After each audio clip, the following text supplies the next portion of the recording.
Good morning, welcome to current affair session. आज date है 15 मार्च और आज 15 मार्च से रिलेटेड जितने भी करंट अफेयर के इंपॉर्टेंट क्वेश्चन बन सकते हैं वो सभी आज हम इस सेशन में एक ब्रीफ एनालिसिस के साथ डिस्कस करने वाले हैं। इसके साथ ही इस वीडियो का पीडीएफ आप हमारे टेलीग्राम चैनल स्टडी विथ अंकी सिंह से डाउनलोड कर सकते हैं, जिसका लिंक डिस्क्रिप्शन बॉक्स में पिन है। चलिए स्टार्ट करते हैं आज का सेशन। फर्स्ट क्वेश्चन है, केंद्र सरकार ने हर वर्ष किस दिन को हैदराबाद मुक्ति दिवस मनाने का निर्णय किया है? ये किया गया है 17 सितंबर को।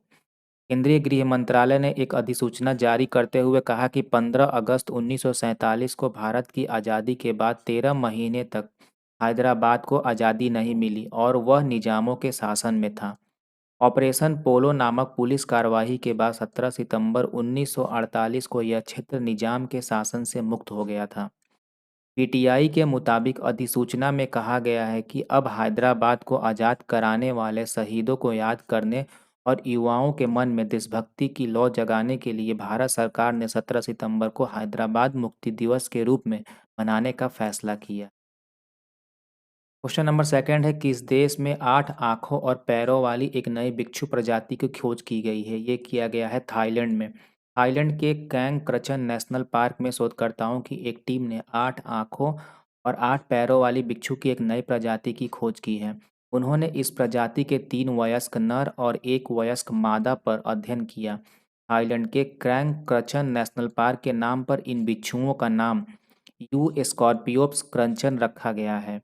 यू स्कॉर्पियोप्स क्रंचन स्कॉर्पियन प्रजाति में यूबजेनस यू स्कॉर्पियोप्स की अधिकांश विशेषताएं हैं। इस प्रजाति के बिच्छू में उच्च स्तर की स्थानिकता के साथ सीमित वितरण सीमाएं होती हैं। अध्ययन के अनुसार थाईलैंड में रिपोर्ट की गई सभी बिच्छू प्रजातियों को उनके निवास स्थान के लिए स्थानिक माना जाता है। क्वेश्चन नंबर थर्ड है, सी रिसर्च नेटवर्क हाल ही में किसके द्वारा लॉन्च किया गया है? ये किया गया है यूजीसी का और ये है सैरनी का पोर्टल। विश्वविद्यालय अनुदान आयोग यानी यूजीसी की ओर से C research network in India short में सैरनी लॉन्च किया गया है। यह नेटवर्क यूजीसी इन्फ्लिबनेट द्वारा लॉन्च किया गया है। इसको लॉन्च करने का मुख्य उद्देश्य महिला संकाय सदस्यों के लिए एक राष्ट्रीय स्तर का विशेषज्ञ का निर्माण करना है। इससे विभिन्न क्षेत्रों में दूसरे वैज्ञानिकों एवं संकाय सदस्यों को जोड़ा जाएगा, इससे वह उनके काम करने और रिसर्च के अनुभवों का आदान प्रदान कर सकें। इससे इस क्षेत्र में महिलाएं पूर्वाग्रहों से बचकर आगे बढ़ सकें। इस नेटवर्क में 81,818 पंजीकृत महिला वैज्ञानिक और अन्य क्षेत्रों से शैक्षणिक सदस्य जुड़ेंगे। इसके साथ ही इस नेटवर्क में 6,75,313 प्रकाशन और 11,543 पेटेंट भी शामिल होंगे, जिनको इस नेटवर्क से एक्सेस किया जा सकेगा। इससे आप इनसे जुड़कर नई नई चीज़ें सीख सकेंगे और साथ ही दूसरे वैज्ञानिकों से बात करके अन्य डिटेल हासिल कर सकेंगे।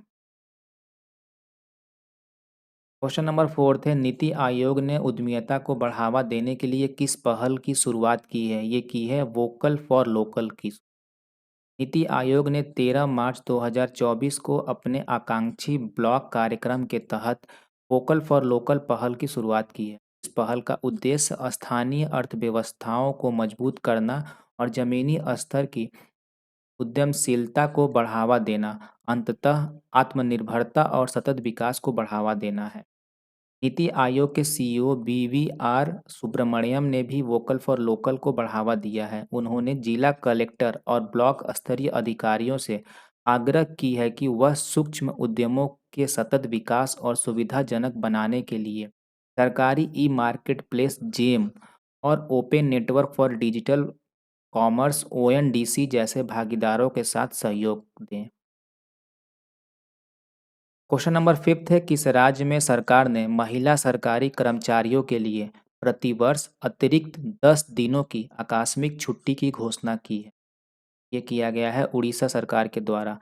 उड़ीसा सरकार ने महिला सरकारी कर्मचारियों के लिए प्रतिवर्ष अतिरिक्त 10 दिनों की आकस्मिक छुट्टी की घोषणा की है। प्रेजेंट में उड़ीसा के मुख्यमंत्री हैं नवीन पटनायक और यहाँ के राज्यपाल हैं Raghubar Das. Question number sixth है, प्रसार भारती की नई सेवा पीवी शब्द को किसने लॉन्च किया है? ये किया गया है अनुराग ठाकुर के द्वारा। केंद्रीय सूचना और प्रसारण मंत्री ने प्रसार भारती की समाचार साझाकरण सेवा पीवी शब्द को लॉन्च किया है। इस प्लेटफॉर्म को मीडिया परिदृश्य से ग्राहकों को वीडियो, ऑडियो, टेक्स्ट, फोटो और अन्य फॉर्मेट में दैनिक समाचार फीड प्रदान करने के लिए डिज़ाइन किया गया है। इसके साथ ही प्रसार भारती देश का सार्वजनिक सेवा प्रसारक भी है। क्वेश्चन नंबर 7 थे, नए चुनाव आयुक्त के रूप में किसे चुना गया है? ये चुना गया है सिंह संधू और ज्ञानेश कुमार को। लोकसभा चुनाव से पहले पूर्व नौकरशाहों सुखवीर सिंह संधू और ज्ञानेश कुमार को नए चुनाव आयुक्त के तौर पर चुना गया है। बता दें कि पीएम मोदी के नेतृत्व वाली समिति ने इस नामों पर मोहर लगाई है। लोकसभा में कांग्रेस से नेता अधीर रंजन चौधरी ने भी इस चयन प्रक्रिया में हिस्सा लिया। चयन समिति की सिफारिश के आधार पर राष्ट्रपति द्रौपदी मुर्मू निर्वाचन आयोग के 2 सदस्यों की नियुक्ति करेंगी। क्वेश्चन नंबर 8 है, किसने promising investor of the year का पुरस्कार जीता है? ये जीता है सचिन सालुंखे ने।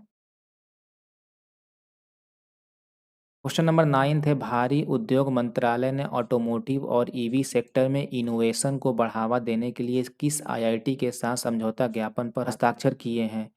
ये किया गया है आईआईटी रुड़की के साथ। क्वेश्चन नंबर 10वां है, हाल ही में किसे एशिया प्रशांत में सर्वश्रेष्ठ हवाई अड्डे का खिताब मिला है? ये मिला है दिल्ली हवाई अड्डे को। और दिल्ली में कौन सा हवाई अड्डा है? ये है IGI Indira Gandhi international airport. इससे पहले इस एयरपोर्ट को 5 बार और सर्वश्रेष्ठ हवाई अड्डे का खिताब मिल चुका है। तो ये था आज का हमारा सेशन। अगर आप सभी को आज का सेशन पसंद आया हो तो प्लीज़ इस वीडियो को लाइक करें और चैनल को सब्सक्राइब कर लें। तो फिर कल मिलते हैं एक नए वीडियो में कुछ नए करंट अफेयर क्वेश्चंस के साथ। तब तक के लिए टेक केयर, बाय बाय।